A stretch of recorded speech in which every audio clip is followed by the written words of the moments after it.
Do you write thank you cards? Do you write thank you emails? Do your kids write thank yous when they get birthday presents? Well, that's just one of the many forms of etiquette or manners that I grew up learning was important to do. It seems like today, modern etiquette and manners, it's just different. So here's my question. Think about this. Does it really matter? Do we need to have old fashioned manners? And what is etiquette? What does it mean? And I'm not just talking about thank yous, but lots of stuff in life, holding doors, shaking hands, looking people in the eyes. So I went to someone who I've talked to over the years. I think he has the perfect take on this. And I think you're going to really like this conversation on etiquette and manners for you, for your family, even in the work environment. This is Mr. Manners, Thomas Farley.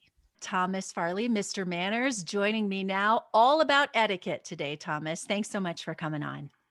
Thank you for having me, Natalie. It's my pleasure. So I'm super interested in hearing how you got into this very specific, very niched area of etiquette and manners. Yes, well, I will tell you, I was not a 4-year-old who was wearing bow ties, dreaming about one day becoming known as Mr. Manners. It was a somewhat later development, although manners and etiquette were always very important to me as a young child. They were instilled in me by both my parents. I was surrounded by aunts and uncles who were school teachers. So things like writing thank you notes, things like the pleases and thank yous, were very much a part of my upbringing. I'm also a Catholic school kid from K through 12. So I wore a necktie for most of my formative years. So I think all of those things combined. But it wasn't really until I became an editor at Town and Country magazine where I inherited a column called Social Graces. And that column took a very fresh look at issues of contemporary etiquette. And editing the column, which ultimately Mhm. became a book, was really the on ramp for me becoming a little bit more of a public persona in this realm of modern manners and etiquette, which I truly relish. Do you think that today there is a form of modern contemporary etiquette versus the old fashioned? I mean, a lot of us think of having good manners and sitting up straight and dressing appropriate. We think of that as a little bit old. I don't, but my kids think it's very old fashioned. Is there a new form of manners and etiquette that we need to learn? It's such a great question. So I think without a doubt, some of the formality that we often associated with etiquette in years past or decades past or even centuries past, that has largely dissipated. If you look at a young couples getting married today, picking out what they want to get as gifts for their wedding, most likely they want some kind of a contribution toward their honeymoon fund or their house fund. They're not picking out china, they're not picking out crystal. Yes, there are some couples that still appreciate that, but by and large, we've moved away from a lot of the formality that's associated with the word etiquette. And I want to just clarify for your listeners that we think of etiquette as being something that's just super stuffy and old fashioned and boring. So etiquette comes from the French word for ticket. And if you think of etiquette as being your ticket to getting what it is you want out of any interaction, that I think is a very modern way of looking at what this is all about. So yes, I think, although we see thank you notes being written with less frequency, we see people dressing for dinner with less frequency. And a lot of these things I think are unfortunate because I think we're losing touch with some of the things that really make these interactions and these occasions be special. But ultimately, etiquette and good manners should always be about making the people around you feel more comfortable, feel more welcome, and feel happier to be around you. And for anyone who thinks that they can use etiquette as a tool to push someone down or make them feel unwelcome or like they simply didn't read the right book and they don't know the right rules, that for me is the worst type of etiquette. And frankly, I Mm. don't find it to be etiquette at all. So the space I occupy here is looking at the regular interactions, whether you're in an elevator, whether you are opening a door for someone, those kind of everyday common courtesies that sometimes are lost in the shuffle of modern society and how we can recapture them. Oh boy, that's interesting. And as you were saying that, I was thinking, what's acceptable today? Like what is this the modern etiquette and how has it changed? What are some examples of those things that, it's really okay today? For example, is it okay to send the email thank you? versus the handwritten thank you? Like, what are some examples of things that have changed and it's perfectly acceptable coming from Mr. Manners? It's perfectly acceptable that you handle it this way. Yes. Well, I'll talk about the thank you notes in just a moment. Something Okay. that I think is probably a more very vivid example of something that has changed is you think about the way men and women interact, whether in a social setting, whether in a dating type of situation, or in the workplace. If this were the Mad Men era, we'd be talking about very different sorts of interactions where the man is walking on the outside of the sidewalk to make sure that the woman is protected. The man is holding the door always for the woman. The man is standing up at the Mhm. table for the woman. The man is paying for the meal, and that extended into the workplace where the woman was considered secondary. That, I think, has largely changed, and that's for the better. The fact that men and women are equals, that you can have a date, and it's very possible that the woman was the one who invited the man on the date, and she is the one who's paying. Those kind of boundaries that we Mm. formerly had with gender, and of course, the whole gender conversation Mhm. is a whole other area. But I think the fact that those boundaries and the traditional etiquette has changed, I think that's a good thing. And frankly, etiquette truly is designed to evolve over time. So there are certain things that we once did Mm. that made sense for the times that we were living in. And if you think of that set of rules evolving because circumstances change, technology changes, etiquette is able to keep pace with the changes in a culture. When it comes to thank you notes in particular, this is something I love to talk about. Is an email thank you acceptable? Sure, I would say an email thank you is better than no thank you at all.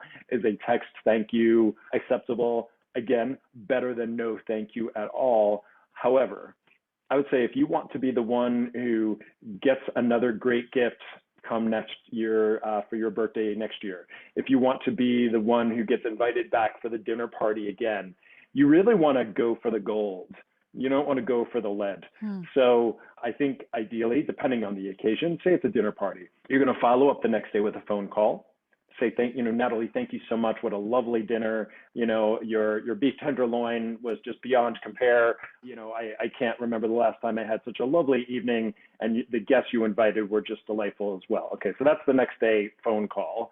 And then you're going to follow that up with an actual handwritten thank you note. And Mm. the simple fact that so few people actually go to that trouble, again, if Mhm. this were 1950 Stands and out. we Yeah. all, right, Yeah. that's exactly it.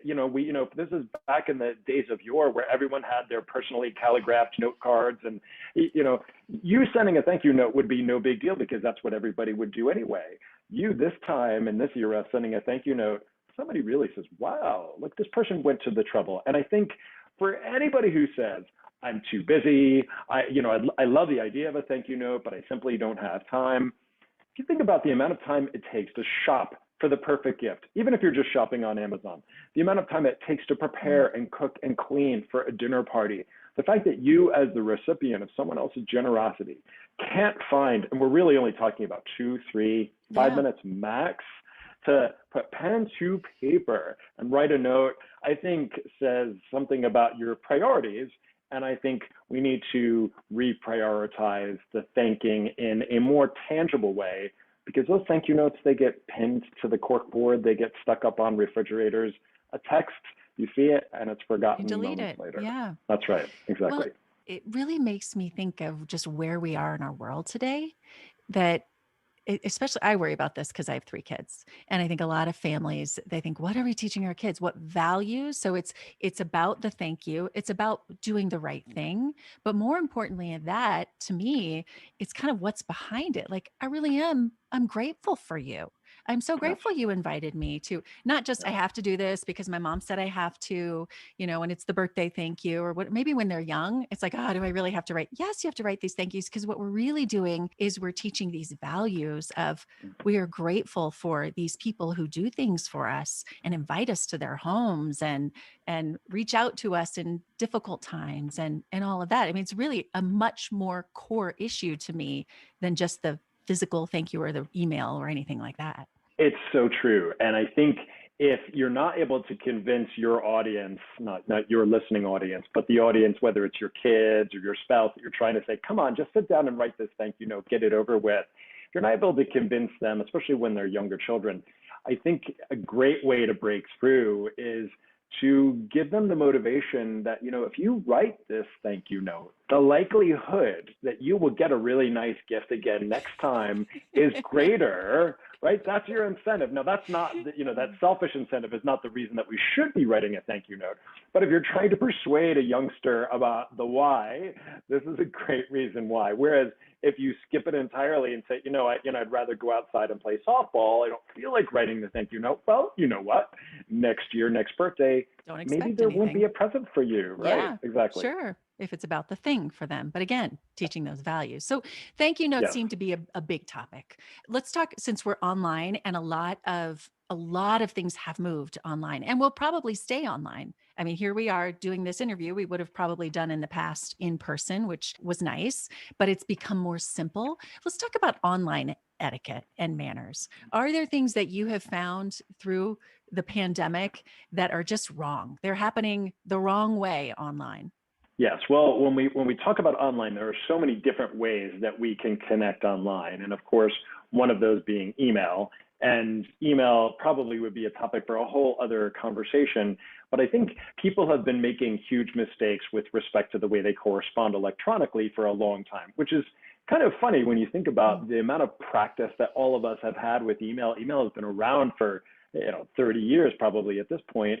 So the fact that still there are people writing in all caps, or still people replying all, or passive aggressively BCCing people if this is a workplace situation, being too terse. What I find in general, I do workshops on this across the country for companies. What I find in general is people they need to find that magic happy place between being so direct, where they suddenly seem like they're being, aggressive or angry, and being way too flowery because people don't have the time. So finding that sweet spot between sounding friendly but not sounding overly chatty, that's where people tend to need to be with respect to their emails. Now, the wonderful thing about what you and I are doing now, of course, we're doing this over Zoom, is we've all had this crash course in the last 18 months during the pandemic.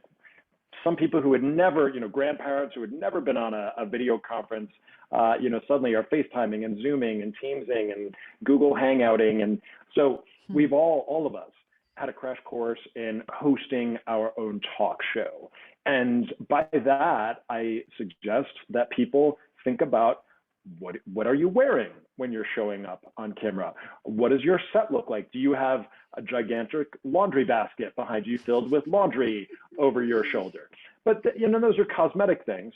But I would say above and beyond that, are you engaging? Are you paying attention? Do you have your camera on? I can't tell you how many meetings I've attended where there's, always that one person who just thinks, I don't like the way my hair looks today. I'm not turning on my camera.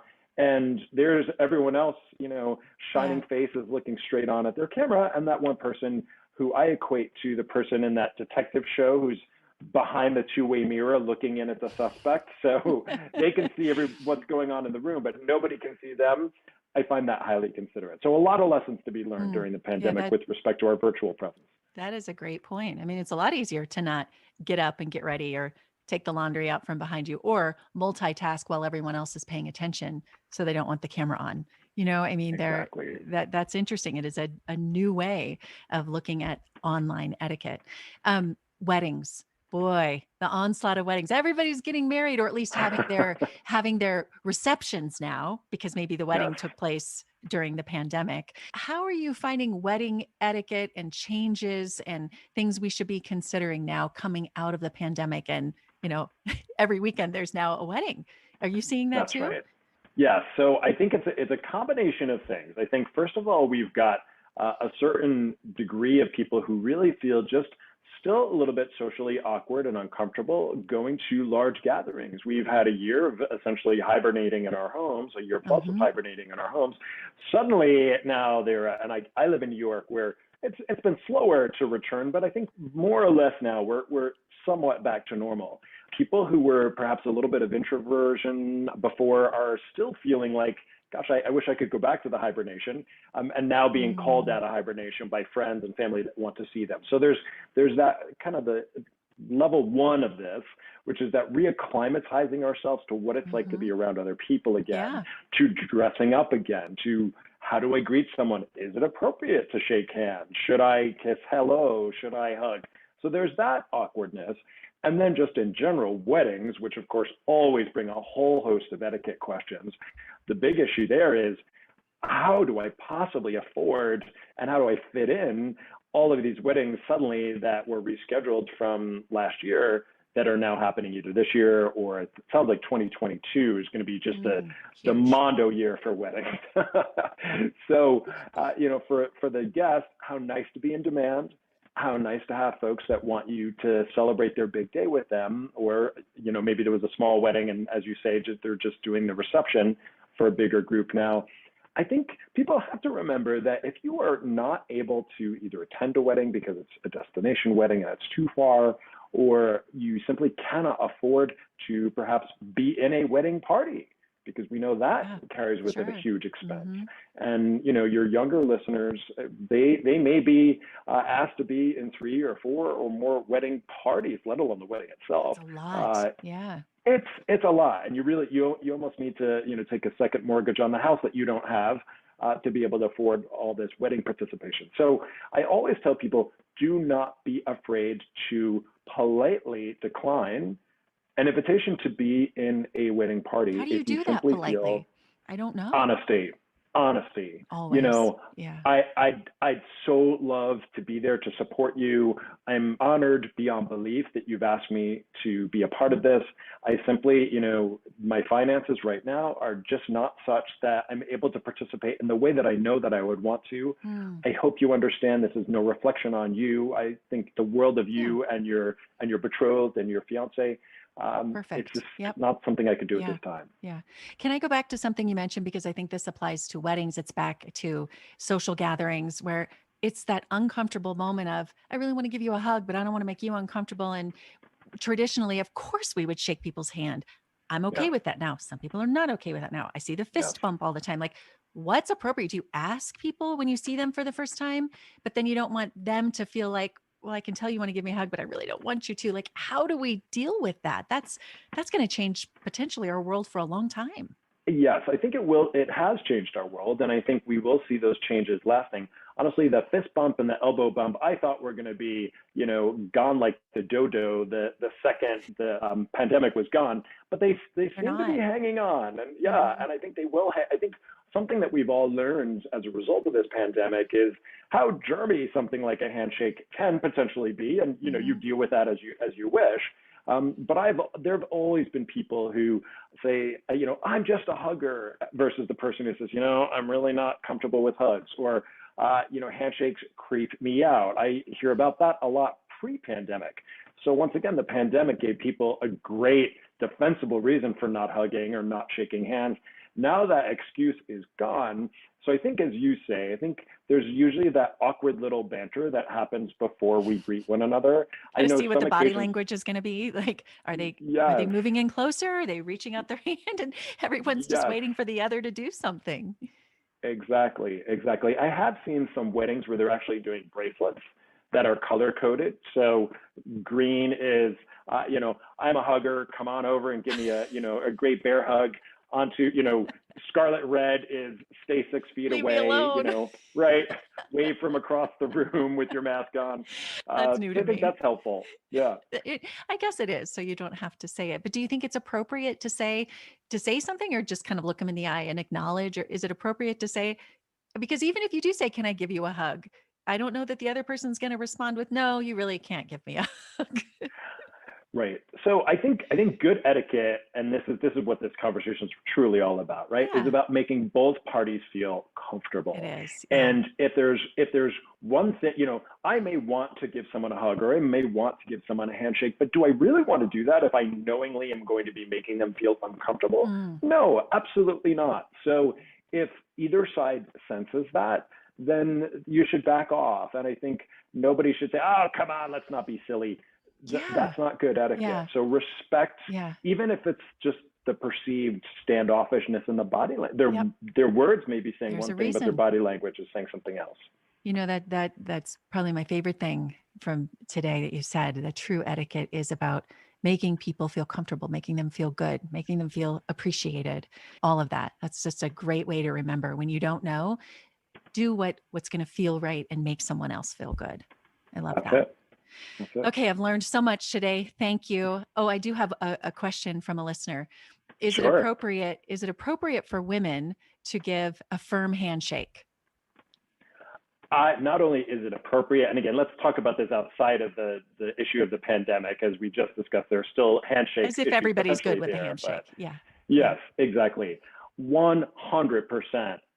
Please give a firm handshake. And I would say conversely for the men, because I get this complaint a lot from women that I work with in my workshops, is the man who thinks, oh, dear me, I'm shaking hands with a woman. I better, back off and give a limp fish handshake because I don't want to crush the hand of the way. That is so offensive It's and creepy. I condescending. know. I Yes. know. We So if practice it you, with my kids too. We go, okay, walk up, meet someone, look them in the eye. It's nice to meet yes, you. Give me the proper handshake. I had a coach, one of my son's coaches, who each time the kids would come into practice, they did that. And I loved yes. that. I thought I do it at home, but for a coach who's coaching basketball to have the kids walk in and shake their hand appropriately and look them in the eye, it's just that reinforcing that first meeting with people. I love that. Uh, yes, that's a fantastic, and starting early is definitely the way to go, because you think about it, a handshake doesn't come naturally. It doesn't seem No. like something that we would do just out of the womb, shaking hands with mom. Hey, thanks for that great delivery. But it's definitely something that we do it enough that we should, just like email, after all the thousands and tens of thousands of handshakes probably any of us have given one another through the years, we should be experts, all of us, at this by Yeah. now. So no, bone crusher grip, but also no limp fish either. I agree. Assuming that the handshake is making everyone comfortable, as we said. Yes, And yes, actually, for kids now in the last year growing up, they haven't been doing the handshake. So we kind of have to start over if we're going to go back to that. So much to that's do. right. Okay. Yes, Again, I've learned so much, Thomas. I love talking to you. I have two same questions I like to here. ask all of my guests. I like to learn from Sure. people who are successful. So my first question here as we wrap things up is, what is your favorite tool as an etiquette guy? What is your favorite tool for productivity? Okay, I have an app on my phone called TripIt, which if you have not used it, I highly recommend it because I travel so much. Again, pre-pandemic times and now hopefully post-pandemic as well. I could be in, Timbuktu one day and Tokyo the next, keeping track of my hotel reservations and my flights and the changing flights and the changing gates. This app is phenomenal. You get your confirmation, to whatever email address it's coming to you from, and you forward that email from the airline, from the hotel, to an address that scrapes it, pulls it right into the app, and all of your arrangements are there for you, Oh, plainly laid out, organized by trip. It's wonderful. It that's is such a great. godsend. I couldn't do what I do. I don't have 5 assistants running around with clipboards telling me where I need to be. So this app is really very, very useful. I love that. An app that acts as an assistant for your travel. I'm all Yes, about it. That's great. yes. Save us some time so we can have better etiquette. I love it.